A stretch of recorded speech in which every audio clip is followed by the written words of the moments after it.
मंत्र पाठ। ॐ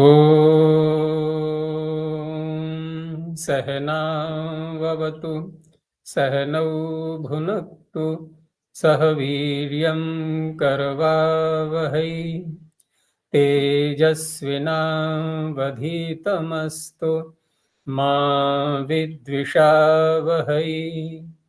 ॐ शान्तिः शान्तिः शान्तिः। प्रथमावृत्ति की 219वीं कक्षा, तीसरे अध्याय के दूसरे पाद का 24वां सूत्र चलेगा। कोई पीछे का प्रश्न हो तो पूछो। आचार्य, यहाँ पुरोग्रतोग्रेषु सरते है के बाद पूर्वे कर्तरी जो सूत्र आया था, ये केवल कर्तरी को एक कर्ता में ही हो, मतलब कर्तृवाची उपपद कर्ता में हो, बस यही अतिरिक्त कहने के लिए ही अलग सूत्र बनाया था। हाँ, यहाँ क्योंकि क्री धातु सकर्मक है, तो पीछे जैसे इन्होंने कहा था, एक संकेत दिया था कि जो धातुएं आगे सकर्मक आएंगी वहां पर हम कर्मणी की अनुवृत्ति ले जाएंगे, और जो धातुएं सकर्मक नहीं होंगी वहां पर सुपी की अनुवृत्ति ले लेंगे। तो उस नियम के अनुसार देखें तो यहाँ पर कर्मणी की अनुवृत्ति आनी चाहिए। तो कर्मणी की अनुवृत्ति न आ पाए, सुपी की आ जाए, ठीक है ना। एक तो ये उद्देश्य है। अब रही बात, जब सुपी की आ जाएगी अनुवृत्ति, तो उस अवस्था में फिर कोई भी विभक्ति ले सकते हैं हम, कर्म के अतिरिक्त, द्वितीया के अतिरिक्त, तो कोई भी ले सकते हैं। अब उसको भी हटाना था। इन दोनों बातों को लागू करने के लिए इन्होंने कर्तरी शब्द और बोल दिया साथ में। अब सुपी के साथ में कर्तरी हम जोड़ करके बोलेंगे कि जिस सुबंत के उपपद रहने की हम बात कर रहे हैं वो केवल प्रथमांत ही होना चाहिए। तो इस तरह से ये कर्तरी शब्द, क्योंकि वहां यदि हम ये कर्तरी को वहां ले जाएं कि धातु कर्ता को कहने के लिए प्रत्यय को उत्पन्न करेगी, तो वो तो कार्य कर्तरीकृत सूत्र ही कर देगा, उसको कहने की आवश्यकता ही नहीं थी। इसलिए सुबंत के साथ में कर्तरी को जोड़ा जाएगा।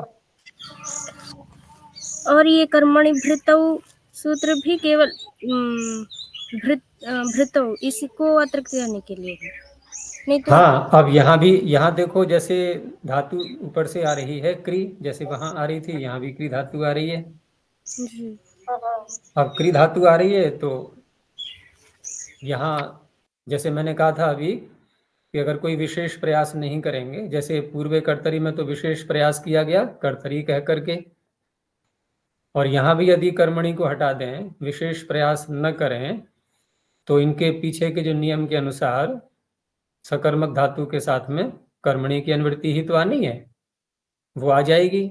अब कर्मणि की अनुवृत्ति आ जाएगी तो कोई भी सुबंध द्वितीयांत आ जाएगा। यहाँ पर कोई भी शब्द द्वितीयांत आ जाएगा।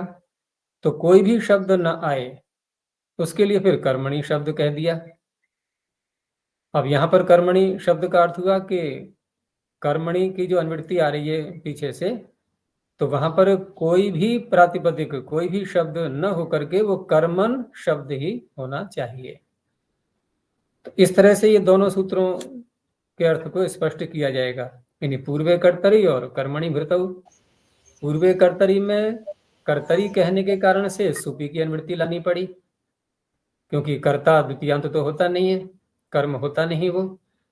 और यहाँ पर कर्मणि की अनुवृत्ति लाने के लिए, कर्मणि अनुवृत्ति वैसे बिना प्रयास के भी आ सकती थी, तो कर्मणि की अनुवृत्ति लाने के लिए कर्मणि नहीं कहा है।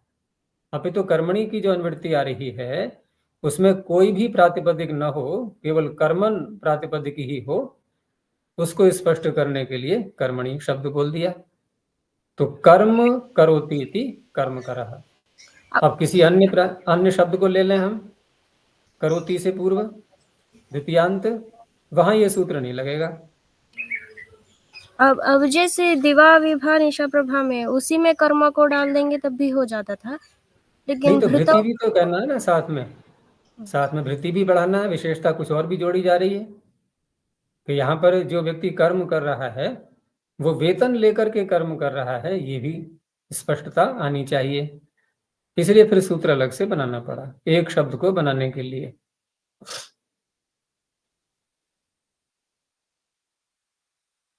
चलो आगे और देखते हैं अच्छा, अभी। जो अनुलोम्य है ना, तो अनुलोम्य उसका व्युत्पत्ति किसमें? कैसे करें? अनुलोम्य आने आनु हेतु अनुलोम्य, ताच्छिल्य। हाँ अनुलोम्य क्रियों हेतु ताच्छिल्य अनुलोम्येषु। अनुलोम्य का तात्पर्य होता है अनुकूलता।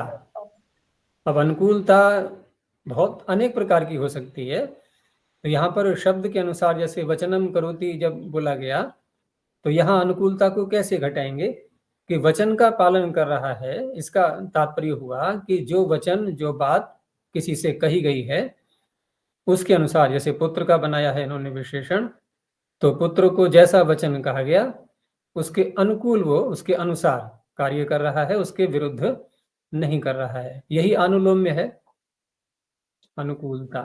उसकी व्युत्पत्ति कैसे होगी आचार्य? अनुलोम्य में क्या धातु है मूल में? अनुलोम्य शब्द, हाँ, अनुलोम्य शब्द योग रूढ़ी ही है ये, वैसे तो एकदम अर्थ नहीं निकलेगा। अब यहाँ पर इन्होंने किस तरह से बनाया यहाँ तो स्पष्ट नहीं किया है, लेकिन अनुलोमन शब्द है ये, अन प्रत्यांत। अब यहाँ पर लोम धातु तो कोई है नहीं इस प्रकार की, तो अन्य किसी धातु से ही बनाना होगा। उणादि में शायद अनुलोम शब्द यदि दिया हो तो उसमें देखना। आचार्य अनुलोम विलोम। हाँ अनुलोम जैसे बनेगा वैसे विलोम बन जाएगा। अनुलोम विलोम कह करके हम ये थोड़ी सिद्ध कर पाएंगे कि ये धातु पता लग गई हमें तो शब्द प्रयोग में आ रहा है अनुलोम विलोम, तो बोल दिया, प्रचलन में अधिक आ गया है, वर्तमान में फेमस हो गया है ये अनुलोम विलोम शब्द। उणादि में भी नहीं दिया है ये, वहां भी नहीं है।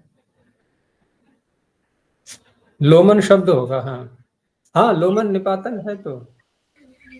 नामन सीमन व्योमन रोमन लोमन पापमन ध्यामन आ गया सूत्र ध्यान में मुझे, ये उणादि का ही सूत्र है।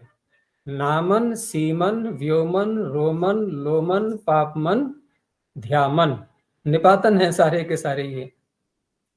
तो यही सूत्र निकालो उणादि कोश में, ये सूत्र आ रहा है चौथे पाद में 152 संख्या का सूत्र है ये, 152। तो यहाँ पर जो है ये सारे शब्द बने बनाए पढ़े हुए हैं। अब क्योंकि पीछे प्रकरण चल रहा था जनि मृंग भ्याम इमनिन, तो इमनिन प्रत्यय हो रहा था वैसे तो, लेकिन यहाँ पर इमनिन नहीं है। ये जो सारे शब्द हैं ये कितने हैं? नामन सीमन व्योमन रोमन लोमन पापमन ध्यामन, 7 शब्द हैं ये मनन प्रत्यांत निपातित हैं। अब मनन प्रत्यांत में यहाँ पर लोमन शब्द के लिए देखेंगे तो रू धातु से बनाया है इन्होंने, रू शब्दे, तो रौति शब्दयति इति रोम, नहीं नहीं ये तो रोमन का हो गया, लू धातु से बनाया है, लू यते छिद्यते, यहाँ पर कर्म में किया है इन्होंने प्रत्यय, व्युत्पत्ति कर्म में करेंगे तभी हो पाएगा, यानी जिनको काटा जाता है, ठीक है ना, लूयते छिद्यते तत् लोम अर्थात लोमन। तो गात्र केशा, शरीर के जो केश हैं जो पूरे शरीर पर होते हैं, सिर के नहीं, जो पूरे शरीर पर होते हैं जिनको रोए बोलते हैं, रोए, छोटे छोटे बाल बहुत सूक्ष्म, ये लोमन शब्द से कहा जाएगा। अब रही बात कि हम जो अनुलोम और विलोम शब्द बोलते हैं, तो अब इसी से थोड़ा सा हमें संगति लगानी होगी कि जब कोई व्यक्ति हमारे कथन के अनुसार कार्य करता है तो हमें क्रोध नहीं आता, क्रोध नहीं आता तो जो हमारे शरीर के रोम है वो यथा स्थिति में रहते हैं। क्रोध में देखा है ना, क्रोध में कैसी स्थिति बन जाती है शरीर के, एकदम बाल खड़े हो जाएंगे। कभी देखा है कुत्ते आपस में लड़ते हैं तो कुत्तों के बाल देखे हैं? जहां कुत्तों को क्रोध आया एकदम बाल खड़े हो जाएंगे उनके, उसी से पता लग जाता है कुत्ता बहुत क्रोध में है। यही स्थिति मनुष्य की भी होती है। अब रोम के अनुकूल कार्य किया है, कहना मान लिया, आज्ञा मान ली, तो बड़ा अच्छा लग रहा है। तो ये हो गया अनुलोम, अनुकूलता हो गई यही। विरुद्ध हो गया तो विलोम हो गया। फिर शब्दों में भी घटाते हैं हम, जो शब्द पर्यायवाची होते हैं उनको बोलते हैं अनुलोम विलोम शब्द। जो पर्यायवाची होते हैं उनको अनुलोम, और जो पर्यायवाची नहीं होते हैं विरोधी, बिल्कुल ही विरोधी, जैसे ठंडी और ठंडा और गर्म है, रात और दिन, दुख और सुख, ये विलोम हो गए, आपस में विरोधी हो गए ना एक प्रकार के।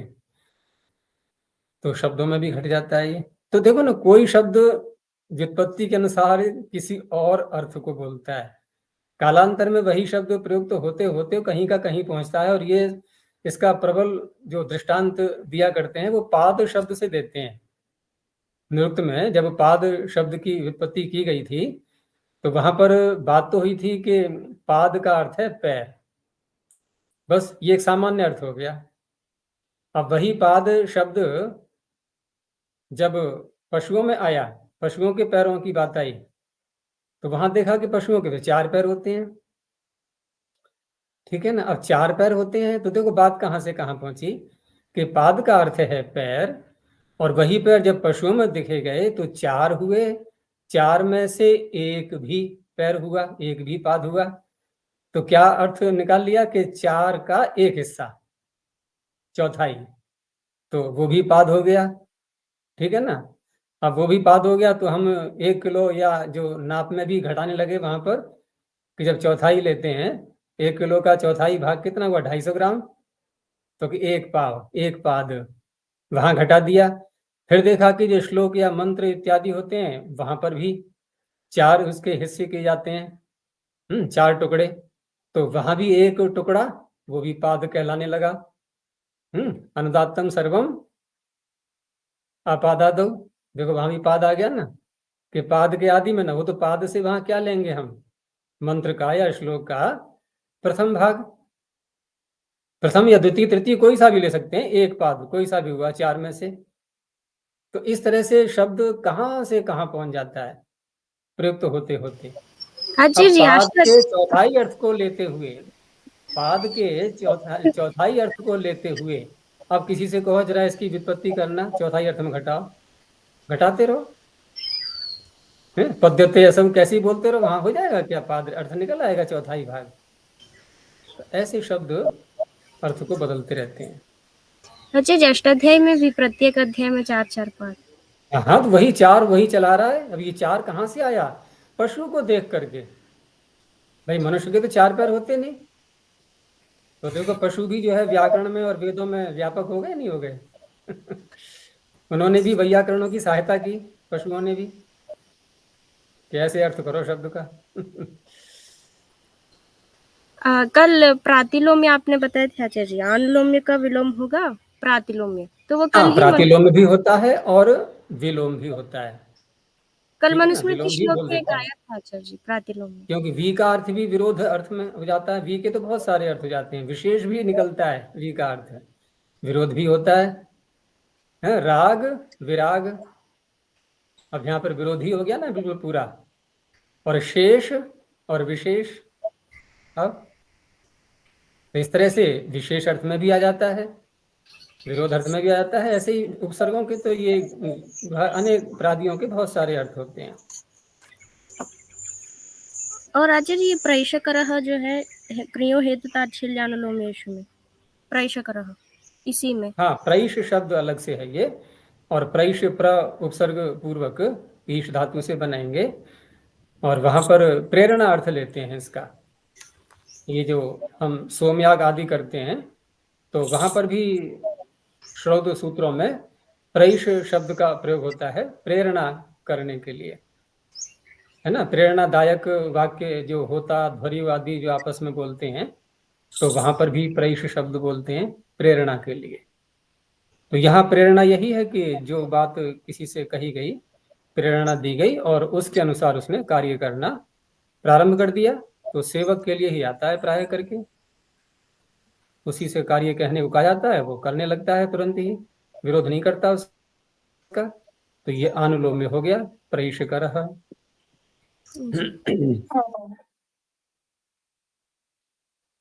तो आगे सूत्र है स्तंभ शकृतो ऋण। स्तंभ शकृतो हो सप्तमी द्विवचनांतम इन प्रथमैक वचनांतम। अब यहाँ पर धातु पीछे से वही आ रही है, क्रिय धातु चल रही है लगातार, तो इसलिए सकर्मक होने के कारण से यहाँ कर्मणि की अनुवृत्ति ले आएंगे और ये दोनों को बनाएंगे कर्म। तो स्तंभ शकृत इत्यतयोः कर्मणो पदयोः क्रिय धातु ऋण प्रत्ययो भवति। स्तंभ शब्द पीछे भी आया था एक जगह, कहाँ आया था? स्तंभे रमः, और कर्णे जपः, सूत्र ही है स्तंभ। हाँ, स्तंभ कर्णयो रमि जपो हो।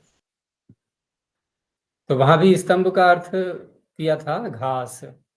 हाथी जो है ना, वो घास में रमण करता है, अच्छा लगता है उसको। और यहाँ पर स्तंभ का अर्थ घास न लेकर के पूरा पूरा, या यूं कह लें कि जिसमें घास अधिक निकलती है, या घास का तात्पर्य यहाँ पर अखाद्य वस्तु, भूसा कह लो या कुछ भी कह लो, छिलका आदि जो इकट्ठा हो जाता है बहुत, जैसे धान होते हैं ना, तो उसमें छिलका बहुत होता है, छिलके का भाग अधिक होता है, गेहूं में नहीं होता। गेहूं में मात्र थोड़ा सा होता है, उसको पीस लिया, आटा बना लिया और चालनी से उसको छान लिया तो थोड़ा सा निकलता है। लेकिन क्या धान को भी ऐसे ही छिलका बिना हटाए पीस करके और हम प्रयोग कर पाएंगे उसको? तो उसके छिलके को पहले हटाया जाता है मशीनों से, तब जाकर के चावल उसमें से निकलता है। और वैसे तो जौ को देखें तो सबसे ज्यादा चिपटा हुआ होता है उसमें छिलका, वो भी डबल डबल। इसीलिए वेदों में जब मंत्र आता है ना कि सक्तमेव तितवना पुनंतो यत्र धीरा मनसा वाचमकृत अत्रा सखाया सख्यानि जानते भद्रेशाम लक्ष्मीर निहिताधिवाची, तो वहां पर सत्तू का दृष्टांत दिया गया है कि चलनी से छानना पड़ता है, उसको शुद्ध करना होता है। सत्तू बनता है जौ से, यब। तो यब के छिलके में और धान के छिलके में तुलना करके देखना, जो चावल का छिलका होता है और यब का छिलका। चावल के छिलके को हम नाखून से भी हटा सकते हैं, अगर सूखा हुआ है ना तो बड़ी सरलता से हट जाएगा, चावल दिखाई दे जाएगा हमें। कभी जौ का हटा के देखना, जौ का नहीं हटेगा, बहुत अधिक चिपटा हुआ होता है वो। अच्छा जी, जो अभी बार्ली बोलते हैं वही है क्या जो?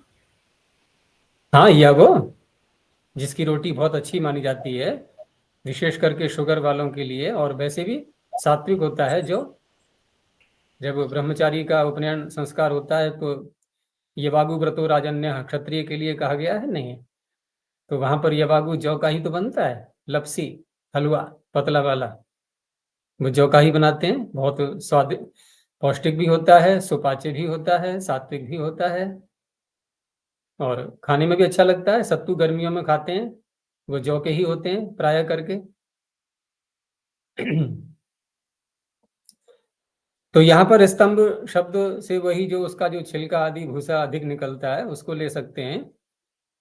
तो स्तंभम करोति, जो स्तंभ को अधिक कर रहा है उत्पन्न, तो स्तंभ करी ही।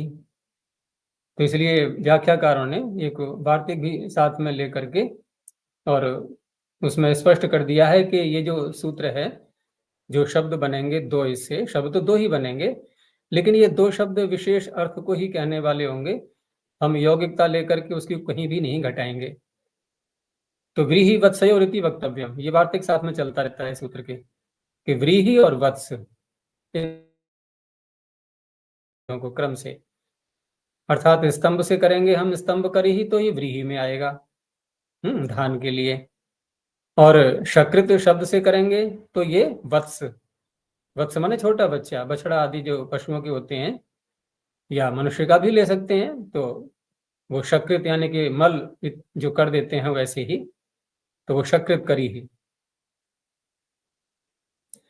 मनुष्य का तो खैर उसमें मल बड़ा हो जाएगा तब भी मल ही कहा जाएगा उसको, लेकिन पशुओं में क्या होता है कि जब तक उनका बच्चा दूध पीता है तब तक देखा होगा उनके मल में दुर्गंध आती है, लेकिन जब बड़ा होता है, चारा आदि खाने लगता है, अब उसको शक्यत नहीं बोलेंगे, अब उसको गोमय गोबर बोलेंगे, उसमें कोई दुर्गंध नहीं है। तो इसलिए शकृत कर ही का तात्पर्य हो गया गाय का या भैंस का छोटा बच्चा, तो उसके लिए प्रयोग में आता है ये। तो क्री से इन प्रत्यय करके गुण हो जाएगा, स्तंभ करी ही शकृत करी ही। ये सामान्य सूत्र हैं जो कुछ ही शब्दों को लेकर के जिनकी रचना की गई है। आगे है हरतेर धृति नाथयो हो पशु। हरते है पंचमी वचनांतम, धृतिनाथयो हो सप्तमी द्विवचनांतम, पशु सप्तमी वचनांतम। अब देखो प्रत्यय यहाँ पीछे बहुत सारे आ चुके हैं, अभी एक नया प्रत्यय इन यहाँ से जो प्रारंभ हुआ था वही चल रहा है आगे। तो ये इन प्रत्यय धातु पीछे से क्री ही आ रही है, नहीं यहाँ तो धातु दूसरी हो गई, हरते है हरि धातु से। तो धृति और नाथ दो तो हैं कर्म यहाँ पर, इनके उपपद रहते हुए, और हरि धातु से करेंगे। अब ये जो पशु में सप्तमी आ रही है, तो पशु उपपद रहते हुए ऐसे नहीं बोलेंगे, क्योंकि सप्तमी तो पशु में भी है और धृतिनाथ में भी है।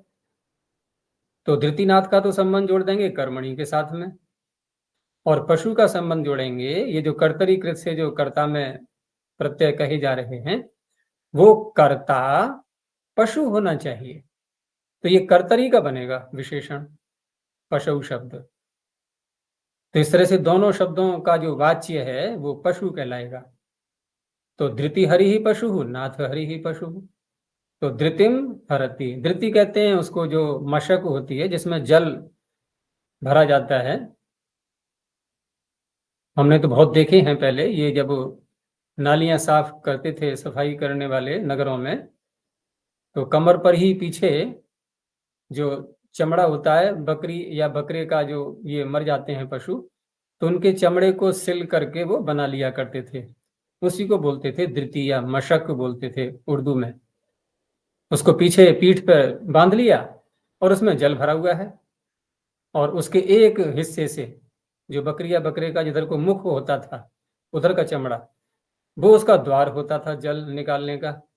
उसमें से पीछे से एक हाथ से जल छोड़ते जाते हैं थोड़ा थोड़ा, और दूसरे हाथ से झाड़ू पकड़ ली और सफाई करते जा रहे हैं। इन पीठ पे ही जल रखा हुआ है पूरा। अब यहाँ पर पशु के ऊपर लाद दिया वही धृति, तो पशु ढो रहा है उसके लिए, तो धृति हरि ही पशु हो। ऐसे ही नाथ हरि ही नाथ कहते हैं स्वामी के लिए, जो स्वामी है मालिक है, पशु उसको ले जा रहा है, तो घोड़ा आदि कोई भी हो सकता है। ये भी सामान्य सूत्र ही है, बस दो ही शब्द बनते हैं इससे। आगे है फले ग्रहिरात्मम भरिश्च, इसमें भी दो शब्द हैं, ये निपातन कर दिया गया है। निपातन इसलिए है कि कुछ कार्य अतिरिक्त करने थे, तो सूत्रों के द्वारा प्राप्त नहीं थे, तो बना करके ही उनको पढ़ दिया यूं ही। तो फलेग्रही प्रथमैक वचनांतम आत्मम भरी ही प्रथमैक वचनांतम चावे पदम, दोनों शब्द अलग अलग हैं। तो फलेग्रही आत्मम भरी ही इत्येतौ शब्दों इन प्रत्यांतौ निपात्येते। अब बाकी कल्पना इसमें स्वयं की जाएंगी, बस शब्द बनाया हुआ पढ़ दिया। तो फलेग्रही में हम देख रहे हैं कि फल शब्द है ही, उपलब्ध होता है, और ग्रह धातु भी है। प्रत्यय क्योंकि इन पीछे से आ रहा था, तो निपातन भी उसी प्रत्यांत का ही करना है। तो ग्रह धातु से इन प्रत्यय करके ग्रही शब्द बन जाएगा। फल शब्द को हम कर्म के रूप में लेंगे, तो फलानि गृह्णाति, तो फलों को ग्रहण कौन करता है? वृक्ष, वृक्ष पर आते हैं फल, वो उनको संभाले रहता है। तो फले ग्रही है। अब यहाँ निपातन का कार्य एक तो ग्रह धातु से इन प्रत्यय करना है, जो कि प्राप्त नहीं था, क्योंकि इन प्रत्यय करने वाला कोई सामान्य सूत्र तो है नहीं, वो तो विशेष सूत्र कहलाएंगे जहां पर शब्द और धातु कह दिए गए हैं। तो इसलिए ग्रह धातु से इन प्रत्यय भी हो गया, निपातन से ही इसी से मानेंगे। दूसरा जो मुख्य कार्य है वो है फल को एकारांत करना, ये किसी भी सूत्र से प्राप्त नहीं था। इस तरह से ये सप्तम व्यंत नहीं है फले, ये एकारांत निपातन से है। फले ग्रही वृक्ष। आत्मन शब्द में देखते हैं हम तो आत्मानम बिभर्ति, जो अपना भरण पोषण करने वाला है, स्वयं अपने, यानी कि आत्मनिर्भर। यही अर्थ निकलेगा इससे, जो आत्मनिर्भर है। तो आत्मम भरी में आत्मन शब्द पूर्वक भ्री धातु से करेंगे, भ्री से भरी बन जाएगा। और आत्मन में जो निपातन वाला कार्य है वो क्या दिखाई दे रहा है, क्योंकि आत्मन में हम नकार का तो लोप कर सकते हैं, समास करेंगे तो नकार का तो लोप हो जाएगा, रह गया आत्म। अब यहाँ पर क्या कार्य दिखाई दे रहा है, मुमागम है। अब मुमागम तो किसी सूत्र से प्राप्त है नहीं, क्योंकि मुमागम जो करते हैं हम तो खित प्रत्यय आगे होना चाहिए ना, अरुण द्विषद अजंतस्य, और शब्द भी अजंत हो। तो इस तरह से यहाँ पर मुमागम निपातन से कर दिया गया। तो आत्मम भरी ही ये भी सामान्य सूत्र है। इसमें चकार भी पढ़ दिया है, तो व्याख्याकारों ने और शब्द भी ले लिए हैं। चकार को अनुक्त समुच्चयार्थक बहुत जगह माना जाता है। अनुक्त समुच्चयार्थ का तात्पर्य होता है जो नहीं कहा गया है उसका समुच्चय करने के लिए। अनुक्त समुच्चयार्थश चकारः, ये बहुत प्रयोग में आता है ये वाक्य। तो और भी कोई शब्द यदि ऐसा मिलता है, जैसे उदरम भरी प्रयोग में मिलता है कहीं कहीं, जो केवल अपने पेट भरने के लिए बस, और कोई मतलब नहीं, उसको पेट भरने में लगा रहता है, खाने को मिल जाए और कुछ नहीं। तो उदरम भरी ही कहाँ से बनाएंगे हम, तो इसी सूत्र में जो चा पड़ा है उससे बना लो, पाणिनि ने रास्ता खोल दिया है।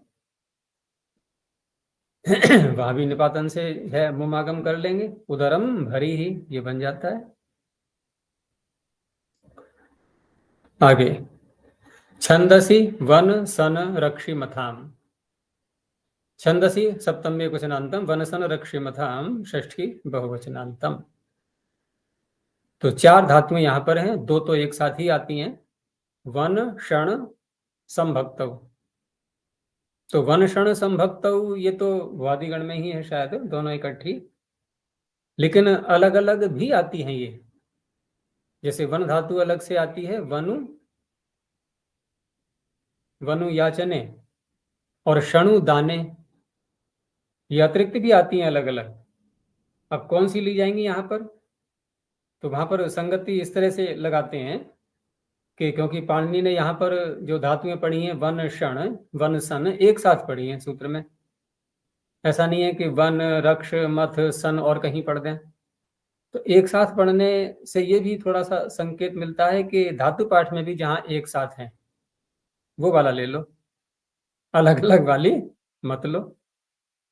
तो इस तरह से वनु याचने और शणुदाने इनको नहीं लेंगे, वन क्षण संभक्तों को ले लेंगे। तो विग्रह करते समय हम संभक्ति वाला फिर अर्थ निकालेंगे। तो वन क्षण संभक्तौ रक्ष पालने, ये भी वादिगण की है, और मथे विलोडने इत्येतेभ्यो धातुभ्यः छंदसि कर्मण्युपदे इन प्रत्ययो भवति। इन प्रत्यय आई रहा है पीछे से, तो ये वेद में शब्द मिलते हैं। तो ब्रह्म शब्द उपपद रहते हुए कर्म, ब्रह्म, अब वन का क्या करेंगे, वनति, ब्रह्म का जो सेवन करता है, संभक्ति, उसकी उपासना करता है, उसे कहेंगे ब्रह्मवनी। तो ब्रह्मन के नकार का लोप हो जाएगा। द्वितीय का ये मिल रहा है इसमें, ब्रह्मवनिम त्वा क्षत्रवनिम, एक ही मंत्र में दोनों शब्द दिए हैं, लेकिन ये दोनों वन धातु के ही हैं, ब्रह्मवनी और क्षत्रवनी। गोसनी का एक अलग मंत्र आता है यजुर्वेद के 8वें अध्याय में, तो यहां भी वही है, जो गाय की सेवा करता है, तो गोसनी क्षण धातु है, श को स हो जाएगा। आगे रक्ष धातु है, तो रक्ष का जो मंत्र है अथर्ववेद का दिया है इन्होंने, यौ पथि रक्षी श्वानौ, तो श्वानो द्विवचन है तो पथिरक्षी भी द्विवचन हुआ, क्योंकि इकारांत बन जाएगा ना, पथिरक्षी शब्द, रक्ष धातु से इन प्रत्यय करके। अब इसकी व्युत्पत्ति कैसे करेंगे? बहुत सरल है, पंथानम रक्षति, जो मार्ग की रक्षा करता है, तो कुत्तों का यही कार्य होता है, रखवाली करते हैं वो, तो पथिरक्षी श्वानौ। हविर्मथी नाम, ये षष्ठी का बहुवचन है, ऋग्वेद का है ये, किसी मंत्र का अंश। तो हविर्मथी ह्रस्वीकारांत जो शब्द बनेगा, तो हविर मथनाति, मंथ विलोडने, ये क्रियादिगण की धातु है, ये मथे विलोडने,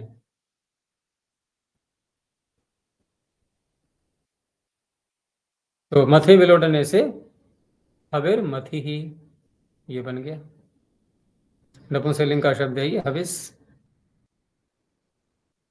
तो ये चार शब्द ये वेद के हो गए। अब यहां तक ये इन प्रत्यय भी समाप्त हो गया, और ये इन प्रत्ययों में कोई भी ऐसा सूत्र नहीं है जो बहुत व्यापक रूप में भाषा में जिसका व्यवहार होता हो। चारों सूत्र सामान्य ही हैं, कुछ ही शब्दों तक सीमित हैं। आगे फिर प्रत्यय बदल रहा है। अब खित प्रत्यय प्रारंभ हो रहा है यहां से, इसके बाद एक और आएगा, वो भी खित ही होगा। ये खश है, आगे आएगा खच। प्रियवशे वदह खच, वहां भी खित आएगा वो।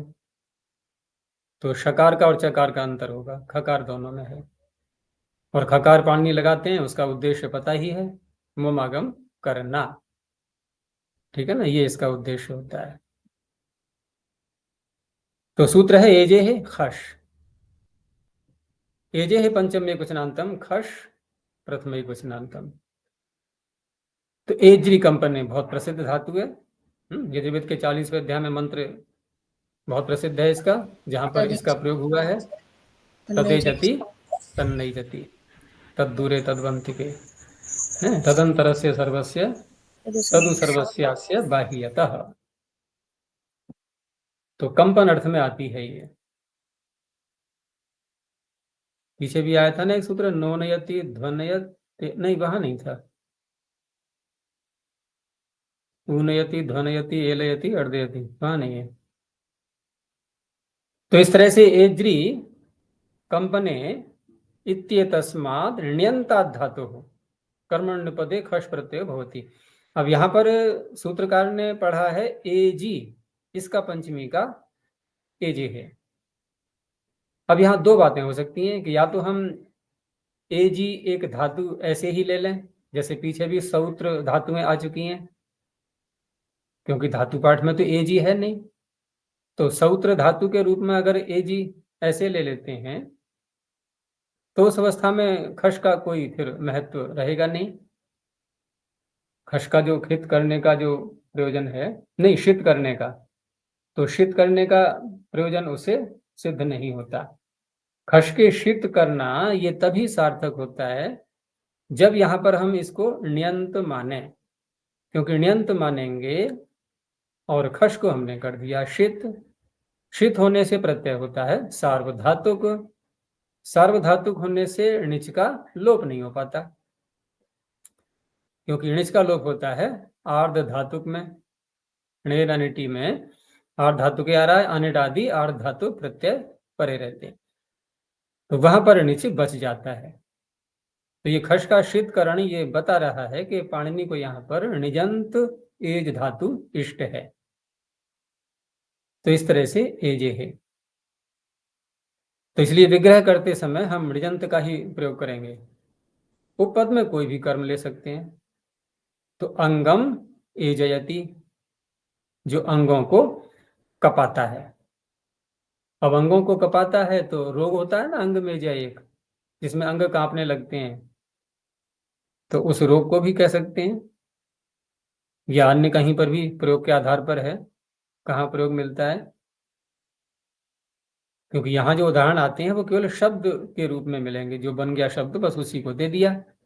एक होता है उन शब्दों को वाक्यों में भी घटाना, जैसे हम लोग संस्कृत शिक्षण सरणी में देखते हैं, तो उस तरह से थोड़े यहाँ मिल जाएगा, तो इसका प्रयोग भी करके, वैसे एक प्रश्नवृत्ति ऐसी होनी चाहिए कि जहां पर वाक्यों में घटा करके भी उनको दिखाया जाए, या तो वाक्य बनाया करके या बना बनाया कहीं से उठाया जाए साहित्य में से, वो ज्यादा पुस्तक फिर और स्पष्ट हो जाएगी। तो अंग में जया। अब यहाँ पर कार्य क्या हुआ है, खश के खित करने से क्या करेंगे, मुमागम। मागम हो जाएगा, अरुण द्विषद अजंत। अजंतस्य मुम। तो मुम आगम होकर के अंगम, अंग शब्द अजंत है। और दूसरा कार्य, क्योंकि अंगम में मुमागम हो गया और खश के शित होने से अब सार धातुक है ये, तो फिर शप भी आएगा। तो अंगम एजी, शप का अ और खश का भी अ। एजी को गुण कर लिया हमने, एजे, आयादेश कर लिया, एजय, ठीक है ना, एजय। अब अब क्या करेंगे, दो आकार है ना, अतोगुणे, अतोगुणे तो लगाना पड़ेगा। तो अंग में जय। दूसरा शब्द दिया है एक और, वृक्ष में जय, नहीं जन में जय। तो जन में जय, जनान ए जयति। तो ठीक है कि जो बहुत बलशाली जो क्षत्रिय होता है या कोई शासक वर्ग का कोई व्यक्ति है, जिसके कारण से मनुष्य कांप जाते हैं सब, जिसके भय से, जिसके डर से, या दंड को भी कह सकते हैं, दंड शास्ति प्रजा सर्व दंड इवाभिरक्षति। तो क्या है वो, जन में जय, मनुष्यों को कपा देने वाला। अजय जी वो महाभारत में आता है ना, हाँ परीक्षित। नाम है वो तो, जन में जय, हम्म, जन में जय। तो बलवान परी को ही कहा जाएगा, तभी लोग डरेंगे उससे। तीसरा शब्द है वृक्ष में जय, तो प्रसिद्ध है ये तो, वृक्ष में जय, वृक्षों को कपा देने वाला वायु होता ही है, बड़े बड़े वृक्ष हिलते हैं उससे। तो तीन उदाहरण इसके दिए हैं, और भी बन सकते हैं क्योंकि इसमें किसी कर्म का नाम नहीं लिया गया है। अब ये खश प्रत्यय कुछ सूत्रों तक जाएगा, जब तक कि खच नहीं आ जाएगा। जब खच आ जाएगा तो ये अपना विराम ले लेगा वहां पर। तो आगे सूत्र है, नासिका स्तनयोर धमा धेटो हो। नासिका स्तनयो हो सप्तमी द्विवचनांतम, धमा धेटो हो षष्ठी द्विवचनांतम। कर्मणि साथ में आ ही रहा है, तो ये नासिका स्तन शब्द ये कर्म के रूप में लेंगे। तो नासिका स्तन इत्यतयो हो कर्मणो रूपपदयो हो धमा धेट इत्यतयोर धातु हो खश प्रत्ययो भवति। तो यहाँ पर खश प्रत्यय किया जा रहा है, दो धातुएं हैं और दो शब्द हैं। तो दो धातुएं हैं और दो शब्द हैं, तो यथासंख्य होना चाहिए, है ना। तो यथासंख्य यहाँ पर नहीं होता है। यथासंख्य यहाँ पर केवल व्याख्या से ही स्पष्ट होगा, क्योंकि और तो कोई संकेत नहीं दिख रहा है इसमें। तो नासिका शब्द से, नासिका शब्द को पूर्व में लेते हुए जब प्रत्यय करेंगे खश, तो धमा से भी करेंगे और धेट से भी कर लेंगे। स्तन शब्द को पूर्व रहते हुए जब करेंगे तो धेट धातु से ही करेंगे, वहां धमा का प्रयोग नहीं मिलता। तो यथासंख्य यहाँ पर नहीं लिया गया है। तो पहले नासिका को देखते हैं। तो विग्रह में द्वितीयांत शब्द लाएंगे नासिकाम, और धमा धातु का जब प्रयोग करेंगे तो लट लकार में धमा को धम आदेश हो जाता है ना, का घरा धमा स्थामना सूत्र से। तो इस तरह से विग्रह में क्या होगा, नासिकाम धमति। धमति, ठीक है ना। तो नासिकाम धमति, धमा धातु किस अर्थ में आती है, धमा शब्दाग्नि संयोगयो हो, शब्द और अग्नि का संयोग। अग्नि भी है और साथ में आवाज भी है, शब्द भी है। तो हिंदी में इसका एक शब्द आता है प्रयोग में, धोंकना, धोंकनी है, धोंकना। जैसे लोहार होता है ना, तो लोहा लाल करना होता है और अग्नि जल रही है। अब अग्नि में रख दिया उसने, लेकिन वो अग्नि में तीव्रता नहीं आ पा रही है, तो वो लाल होने में बहुत समय लग रहा है उसके। तापमान कम है थोड़ा। अब वो क्या करता है कि साथ में फूंक भी मारता है वो यंत्र से। अब तो मशीनें आ गई हैं, वो चलाएगा उसको, मशीन को, अंदर से हवा फेंकेगी, प्रेशर आता है और भयंकर तापमान अग्नि का हो जाता है। लाल तो लाल रहा, और देर तक करेगा ना तो लोहा पानी बन जाएगा है। 1000 डिग्री के तापमान में लोहा तरल बन जाता है। तो इस तरह से वहां पर अब कोई व्यक्ति नासिका से ही ऐसा कर रहा है। अब ये कहाँ प्रयोग में, वही बात आ गई ना कि वाक्य भी कोई दिखाने चाहिए उदाहरण के रूप में। तो साहित्य में कहीं मिल सकता है कि नासिका को कैसे धोखा जाएगा। नासिका से शब्द भी निकले, वायु भी निकले। हम ऐसे करते हैं ना, ऐसे करते हैं और और थोड़ा अधिक श्वास लेने पर शब्दाग्नि सही हो जाता भस्त्रिका प्राणायाम है। है। हाँ। तो नासिकं धमः। अब यहाँ पर जो कार्य हुए हैं व्याकरण के, तो नासिका को एक तो खित होने से दो कार्य हो गए यहाँ पर। अब तक हमने खित का एक कार्य देखा था जन्मेजय में, अंग में जय आदि में। यहाँ दो कार्य हैं। एक तो मुमागम तो होना ही है, लेकिन एक कार्य और हो गया है वहां पर। कौन सा? खेती अनव्ययस्य। खित प्रत्यय जब कोई आगे आता है और अव्यय न हो इधर पूर्व में और दीर्घ हो वो, तो उसको ह्रस्व हो जाएगा। तो नासिका को हो गया नासिक। महाराष्ट्र का जो है ना नासिक है ना शहर। तो नासिका को ह्रस्व हो गया नासिक खित्य नव्य से। और दूसरा तो फिर नुमागम करेंगे और द्विषद अजंतस्य मुम। और फिर यहाँ पर शीत होने से, ये तो खित के कार्य हो गए दो। शीत होने से यहाँ वही बात हो गई कि सार्वधातुक है, तो फिर हम विकरण भी लाएंगे, वो चीज अलग रही, लेकिन साथ में धमा को धम आदेश भी हो जाएगा।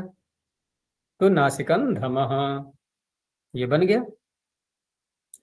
धेट धातु से करेंगे तो वहां पर नासिकम तो ज्यों कहते हो ऐसे ही रहेगा, ह्रस्व करना और मुमागम करना। और धेट में कोई आदेश तो नहीं करना है, धातु धे है, तो आकार नहीं हो पाएगा आदेश उपदेश क्षिति से, क्योंकि शीत प्रत्यय है आगे खश। आगे फिर विकरण भी आएगा, शब का श अ, वहां भी अतोगुणे लगा देंगे। और इधर धे को अयादेश हो जाएगा एको, तो नासिकं धयः। ये शब्द सार्थक बन जाता है, क्योंकि इसका तो सामान्य सा अर्थ है कि नासिका को धेट पाने, पीने वाला। तो बच्चे होते हैं ना, नासिका आती है वो जीभ से, जैसे पशु चाट लेते हैं ना अपनी नासिका को, ऐसे ही वो भी चाट लेते हैं जीभ से। और उसमें स्वाद भी लगता है उनको, क्योंकि नासिका से जो कफ निकलता है ना, वो कुछ नमकीन जैसा होता है। तो नासिका निकली और उसको जीभ से ले लिया। तो छोटे बच्चे को बोलते हैं नासिकंधयः। आगे फिर स्तन धातु से करेंगे, स्तन शब्द पूर्व रहते हुए, तो वहां तो बच्चे को कहा ही जाएगा जो माँ का दूध पीता है। तो स्तनम धयति इति स्तनंधयः, वो भी छोटा बच्चा ही होगा। तो इस तरह से ये तीन शब्द बन जाते हैं, दो नासिका पूर्व रहते हुए, एक स्तन पूर्व रहते हुए। आगे नाड़ी मुष्ट्योश्च। नाड़ी मुष्ट्यो सप्तमी द्विवचनांतम च व्यपदम। अब धातुएं पीछे से ही ले रहे हैं दोनों, लेकिन यथासंख्य यहां भी नहीं है। लेकिन यहां यथासंख्य न करने के लिए पाणि ने एक संकेत भी दे दिया है थोड़ा सा। तो नाड़ी और मुष्टि में जो समास किया गया है, नाड़ी च मुष्टिश्च, तो द्वंद्व में क्या नियम होता है पूर्व निपात का? तो हमारे सामने कितने सूत्र हैं ऐसे?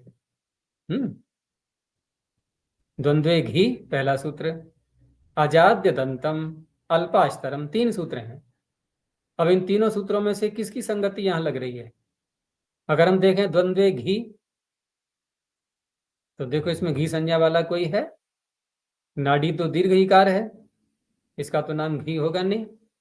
मुष्टि घी है तो घी पहले आना चाहिए ना, मुष्टि पहले आना चाहिए है। मुष्टि नाड्योश्च, बदल देना सूत्र ऐसे। पाणिनि ने ऐसा नहीं किया। अच्छा, मुष्टि कौन सा लिंग है? पुल्लिंग? मुष्टि ह्रस्व इकारांत है ना, स्त्रीलिंग का ही है। तो घी संज्ञा करने के लिए स्त्रीलिंग वाला थोड़ी पड़ता है। शेषो घ्य सखी में शेष में वो आ गए ना। शेष में ह्रस्व इकारांत उकारांत स्त्रीलिंग वाले भी आ गए हैं, जिनकी नदी संज्ञा नहीं की गई थी, तो वो भी शेष हैं। क्योंकि ङिति ह्रस्वश्च ने कहा था ना कि ङित प्रत्यय परे रहते ह्रस्व जो इकारांत उकारांत स्त्रीलिंग वाले हैं उनकी नदी संज्ञा हो जाती है, लेकिन विकल्प है वहां पर, तो जिस पक्ष में नहीं की जाएगी तो घी संज्ञा हो जाएगी उनकी। तो इस तरह से घी संज्ञक है ये मुष्टि शब्द। तो वैसा न पढ़ के थोड़ा सा एक उलट फेर कर दिया ना, जैसे मैंने कल कहा था उलट फेर करते हैं तो कोई ना कोई विशेष संकेत उसमें से निकलता है। तो वो संकेत ये हो गया कि पीछे से दो धातुएं आ रही हैं उनमें यथा संकेत मत करना, तो चार बन जाएंगे फिर शब्द। तो नाडिम, नाडीम धमती, नाड़ी दीर्घ इकारांत है, नाडीम धमती, नाड़ी को बजाने वाला। अब नाड़ी को बजाने वाला ये कहाँ प्रयोग में आएगा, नाड़ी कैसे बजाई जाएगी? वैसे तो नाड़ी के वाद्य यंत्र भी बनते हैं जिनमें स्नायु लगाते हैं ना कुछ प्राणियों के, और तार के रूप में खिंचाव जब होता है तो उसमें, तो नाड़ी में यहाँ पर ह्रस्व और मुमागम जैसे कि नासिका में किया था पीछे, दोनों कार्य हो जाएंगे। और ध्वा को धमादेश तो नाडिन धमाहा। और नाड़ी को पीने वाला है तो वो बच्चा रूप में आएगा, जो बच्चे हाथ मुंह में देते रहते हैं ना, पीते रहते हैं उसको, उंगली मुंह में दे लेंगे, अंगूठा चूसते रहते हैं छोटे बच्चे, तो नाडिन धमाहा नाडिन धया। ऐसे ही मुष्टिन धमाह मुष्टिन धया, मुष्टि को बजाने वाला मुट्ठी को, या मुट्ठी को पीने वाला वो बच्चा कहलाएगा। तो इस तरह से चार शब्द बन जाते हैं, ये भी सामान्य सूत्र ही है।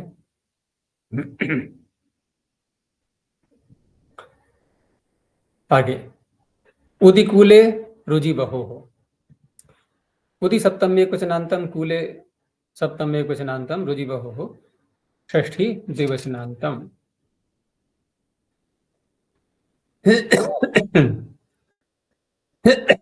पीछे से खट प्रत्यय आ ही रहा है,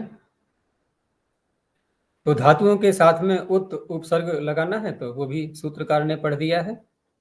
तो उत पूर्वाभ्याम रुजि वह इत्येताभ्याम धातुभ्याम, और कर्मणि की जो अनुवृत्ति आ रही है तो उसके साथ में कूल शब्द बोल दिया है, कर्म का नाम भी बोल दिया कौन सा होना चाहिए वो, तो कूले कर्मण्यपदे खश प्रत्यय भवति। अब यहाँ रुज धातु और वह धातु का अर्थ घटाएंगे उत उपसर्ग पूर्वक। तो रुज धातु का अर्थ रुजो भंगे, तोड़ देना। उद रुज यानी कि तोड़ना, उससे उससे और विशेष अर्थ और ज्यादा अच्छी प्रकार से तोड़ देना। तो कूलम उद रुजती, जो किनारों को कूल को तोड़ देता है।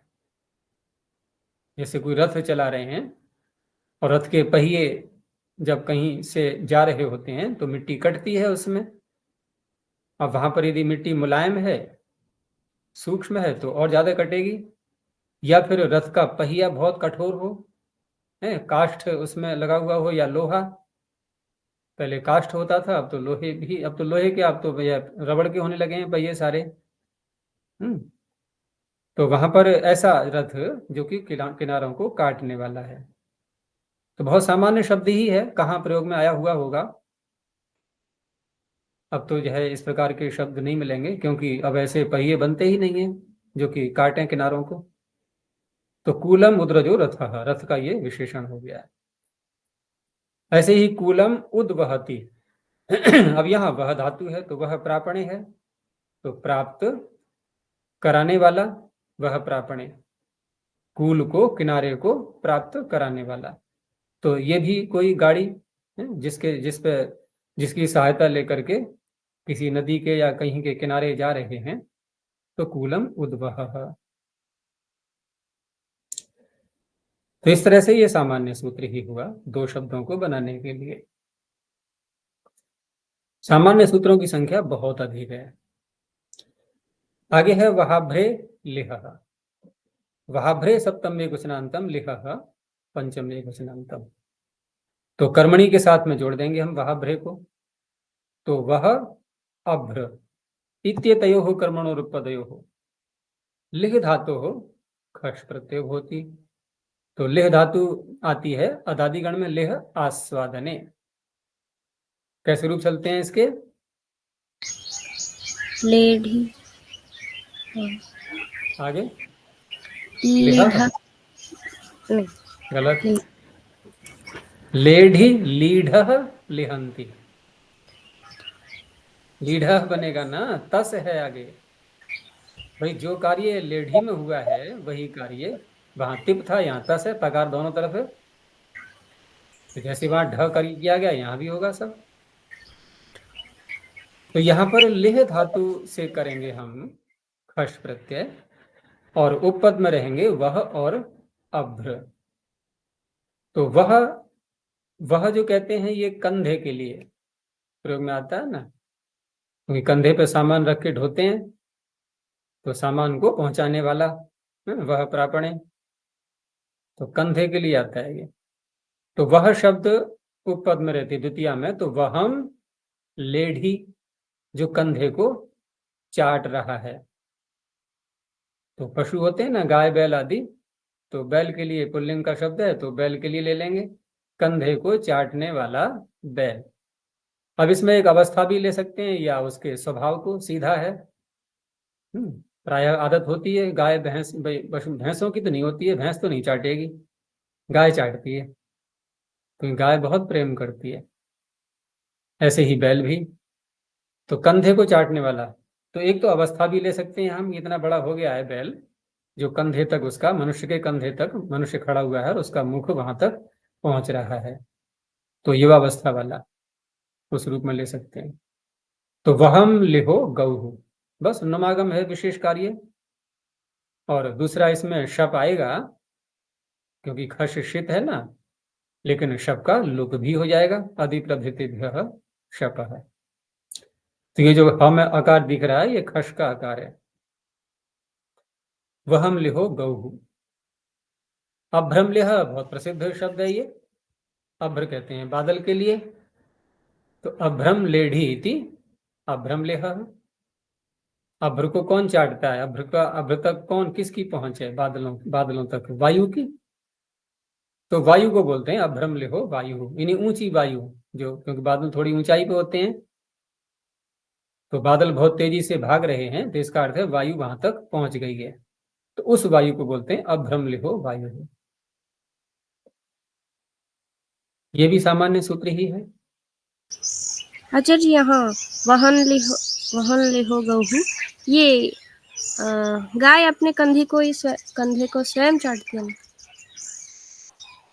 तो गाय का कंधा किधर को होता है? पीछे जो वो होता है ना। पीछे गाय का कंधा पिछले पैरों के ऊपर कंधा होगा। नहीं, ऊपर।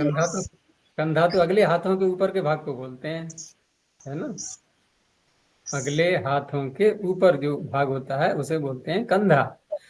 अब गाय के जो अगले हाथ हैं, यानी कि अगले पैर, आगे के पैर, उनके ऊपर के भाग में तो उसका मुख जाएगा नहीं, मुख जाएगा पीछे के भाग के ऊपर, पीछे जो पैर हैं उनके भाग के ऊपर जाएगा, पूंछ तक भी पहुंच जाता है गाय का मुख, तो उधर तो चाट लेगी, कंधे को नहीं चाट पाएगी अपने।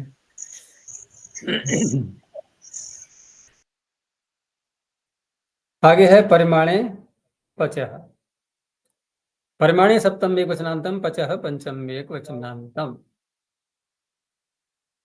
अब परिमाणे पचह में परिमाण शब्द दिया है, तो परिमाण से यहाँ पर स्वरूप से नहीं लेंगे इसको, क्योंकि वो संगत नहीं होगा कि परिमाणम पचह ऐसे बनाते हैं हम शब्द, क्योंकि अनभिधान है, अनभिधान का तात्पर्य ऐसे प्रयोग नहीं मिलते, तो वहां हेतु दे देते हैं व्याख्या करते समय, अनभिधानात्, अभिधान न होने से ये अर्थ संगत नहीं है। तो फिर क्या करेंगे? परिमाण वाचक प्रस्थ आदि शब्द ये ले लेंगे। तो परिमाण वाचिनी कर्मण्युपदे, पच धातु खश प्रत्यय भवति। अब परिमाण में प्रस्थ आदि जो शब्द हैं ये हैं, तो ये थोड़ा अधिक व्यापक बन जाएगा सूत्र, क्योंकि परिमाण में बहुत सारे शब्द आ गए। तो ये पात्रों के नाप के लिए कह सकते हैं, भाई इसमें कितना हम भोजन पका सकते हैं, पात्र की जो आयतन है उसका अंदर का। तो प्रस्थम पचती थी, प्रस्थम पचा स्थाली, ऐसी बटलोई, ऐसी स्थाली जो एक प्रस्थ को पकाने में सक्षम है। तो प्रस्थम पचा स्त्रीलिंग है स्थाली शब्द, तो आगे टाप हो गया है, और खित होने से ममागम हो ही जाएगा। अब द्रोण का नाप है इतना, यदि पका सकती है स्थाली या अन्य कोई पात्र बड़ा, तो द्रोणम पचः, द्रोणम पचती द्रोणम पचः, खारिम पचती खारिम पचः। तो ये कढ़ाई होंगी फिर बड़ी बड़ी, तो कटाह शब्द ले लिया क्योंकि मात्रा अधिक हो गई है। अब बटलोई में तो एक एक मन नहीं पका पाएंगे, वो तो बहुत बड़ी बटलोई, इतनी बड़ी बटलोई बनती ही नहीं है, कढ़ाइयाँ बन जाती हैं बड़ी बड़ी। तो कटाह शब्द पुल्लिंग का है ये, इसलिए पुल्लिंग का प्रयोग हो गया द्रोणम पचः खारिम पचः।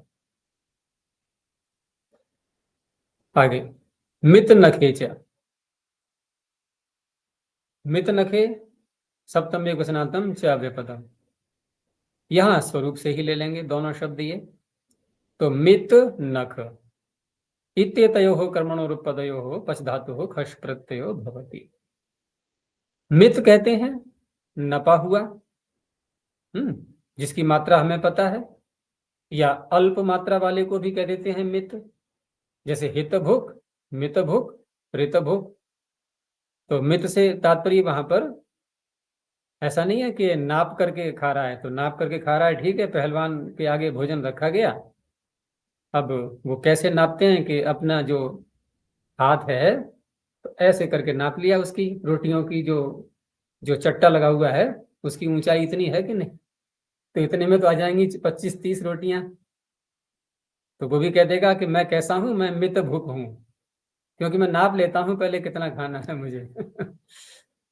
तो वहां अर्थ होता है उसका अल्प मात्रा, मित भूख का।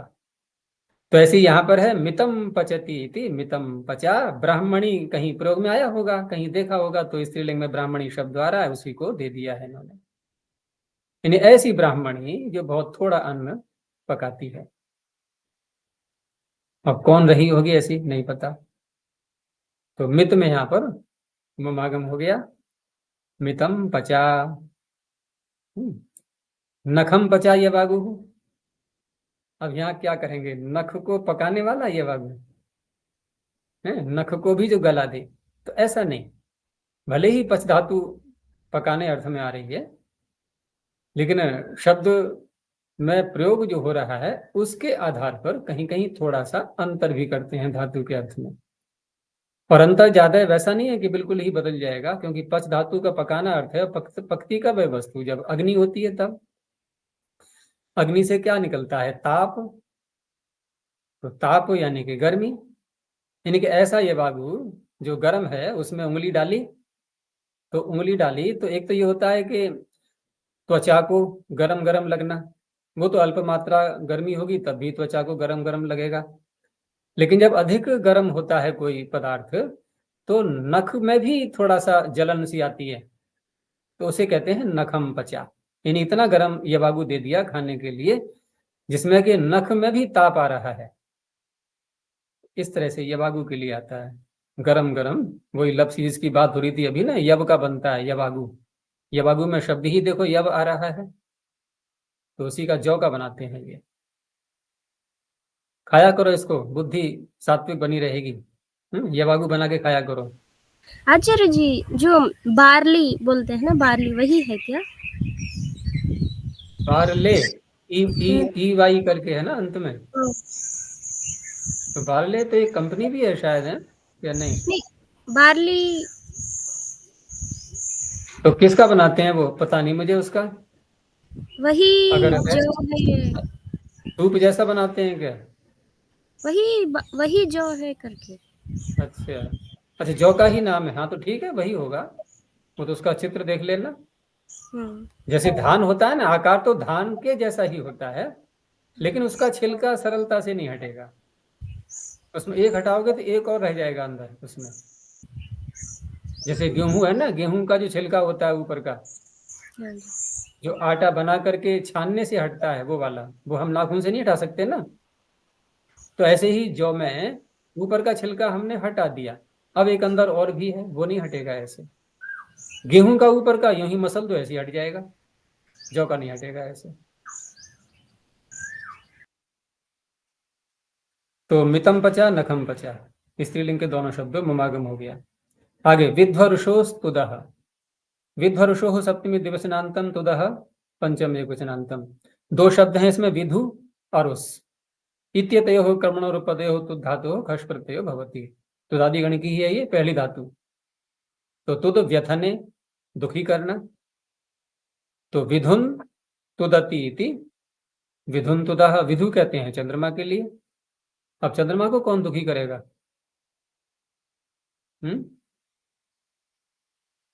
चंद्रमा को ग्रहण पड़ता है, उसको ले सकते हैं। देखो कहाँ प्रयोग आया है ऐसा।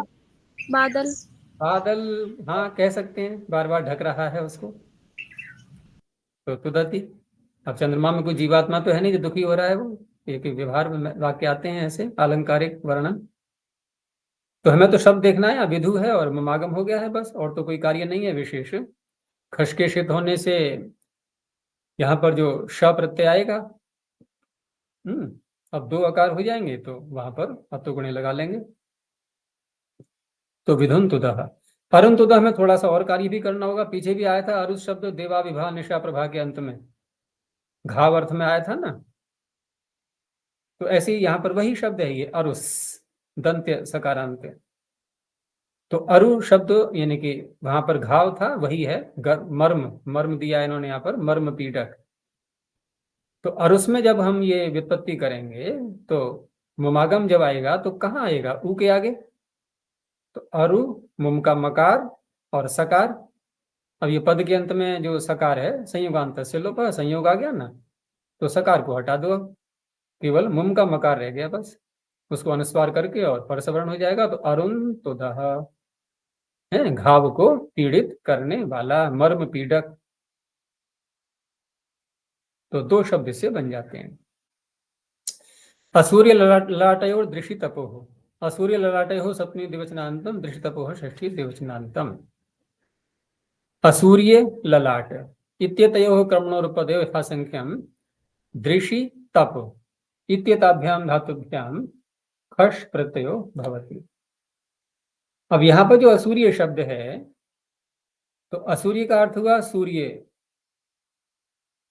सूर्य का अभाव, जैसे चंद्रमा।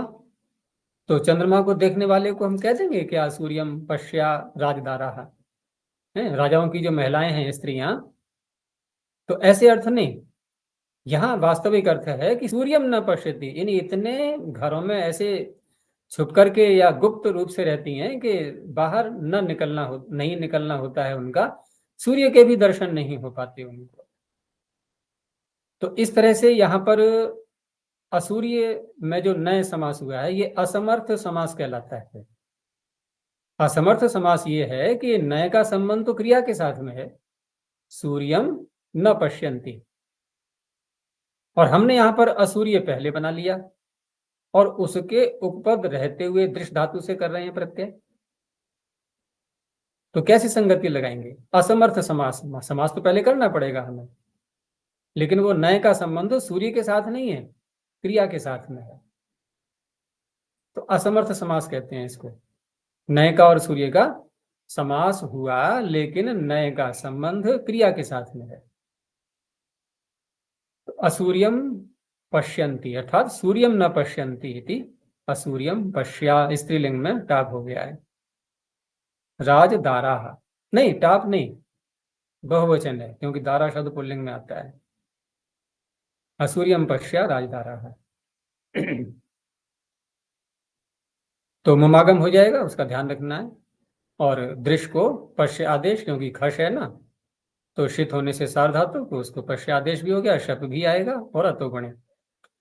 ऐसे ही तप धातु में ललाट है, तो ये तो बन जाएगा सरलता से, ललाटम तपति इति ललाटन तपः। सूर्य बहुत तेजी से ऊपर को आ गया है, अब दोपहर जैसे होती है, तो ललाट तप रहा है, ऐसा आदित्य सूर्य, ललाटन तपः। उग्रम पश्येरम मद पाणिन धमाश्च, तीन शब्द हैं इसमें, निपातन है ये। उग्रम पश्येरम मद पाणिन धमाः प्रथमा बहुवचनांतम च अव्यपदम। उग्रम पश्य इरम मद पाणिन धम इत्येते शब्दाः खश प्रत्यांता निपात्यन्ते। तो यहां पर जो शब्द हैं उग्रम पश्य, उग्रम पश्यति इति, उग्रम पश्य है तो उग्र रूप से जो देख रहा है, तो घूर करके देखने वाले को भी कह देते हैं। जो क्रोध में थोड़ा होता है व्यक्ति, तभी थोड़ा घूरता है दूसरे को डराने के लिए या जैसे भी है। तो उग्र में ममागम हो गया, दृश्य को पश्चादेश करके, और उग्रम पश्य बन गया है। निपातन का कोई वैसा कार्य नहीं है इसमें, केवल बना बनाया शब्द पढ़ दिया है। और इरम मद, इरम मद में इरा शब्द है ये, आकारांत। इरा कई अर्थों में आता है, इसमें जल के लिए भी आता है। तो जल के लिए आता है तो मेघ को भी कह सकते हैं। तो बिजली चमक रही है, बिजली कैसी होती है कि जब बादलों के साथ होती है तो बहुत अच्छी लगती है देखने में भी। तो इस तरह से इरया माद्यति, जो बादलों के साथ मिल करके प्रसन्न कर रही है, हर्ष दे रही है, अच्छी लग रही है। तो इरा आकारांत है, खश के शीत होने से ह्रस्व भी हो जाएगा और ममागम भी हो गया। तो मद धातु से इरम मदः, बिजली के लिए आ गया, विद्युत। और पाणिंधम, तो हाथों को जो बजा रहा है, ताली बजाने वाले को भी कह सकते हैं। तो पाणयो धमायन्ते एषु, लेकिन इन्होंने जो विग्रह किया है यहाँ पर एषु यानी कि अधिकरण में किया है विग्रह, ये हम निपातन से लेंगे। अब यहाँ निपातन से कुछ और कार्य भी कर सकते हैं, क्योंकि निपातन है तो विशेषताएं कुछ ला सकते हैं शब्दों में। अब जैसे उग्रम पश्य बनाया, तो यहाँ तो कोई बात नहीं है, उग्र कर्म है ही। और इरम मद में, अब यहाँ पर उग्रम पश्यति में अगर हम देखें तो उग्र कर्म तो है नहीं, उग्र तो कर्ता के रूप में आएगा जो उग्र होकर के देख रहा है। प्रकरण चल रहा है यहाँ पर कर्मणि का या सुपी का, लेकिन यहाँ पर उग्रम पश्यति जो हमने विग्रह किया है, तो इसका अर्थ है कि जो अन्य कर्ता में प्रत्यय होते हैं त्रिज आदि, ये उनका अपवाद बन जाएगा निपातन से। इन्होंने उदाहरण दिया है ना, उग्रम पश्येन, ये भी दिया है एक और, उग्रम पश्येन सुग्रीवः तेन भ्रात्रा निराकृतः, ये श्लोक का ही किसी का अंश है। तो मिल गया है, उग्रम पश्येन तृतीया का रूप दे दिया है। ऐसी इरया माद्यति इति, इरम इरम मदः, अब यहाँ तृतीयांत से विग्रह किया है। तो यहाँ पर यह है कि मद धातु से हमने जब खश प्रत्यय किया, तो शित होने से, साधातुक होने से जो विकरण है दिवादिगण का श्यन प्रत्यय, वो आना चाहिए। तो हम कैसे उसका अभाव करेंगे? निपातन से। तो श्यन का अभाव भी दिखा दिया इसमें, नहीं तो एरम मध्य बनेगा फिर, ठीक है ना। अच्छा, अब रही बात की जो तीसरा शब्द है, इसमें निपातन का हम विशेष कार्य क्या लेंगे? मुमागम आदि तो सामान्य रूप से हो ही जाएंगे सूत्रों से। तो यहां पर अधिकरण में प्रत्यय किया है, पाणयो धमायन्ते एषु। तो पाणयो धमायन्ते एषु, इसका क्या तात्पर्य हुआ?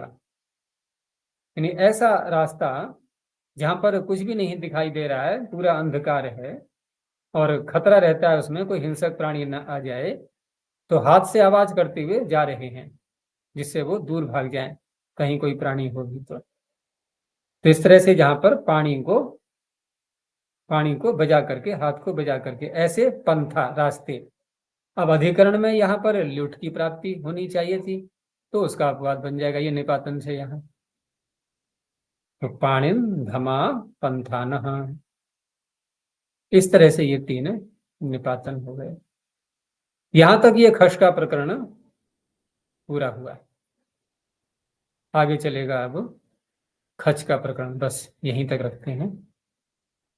प्रणव ध्वनि। ओ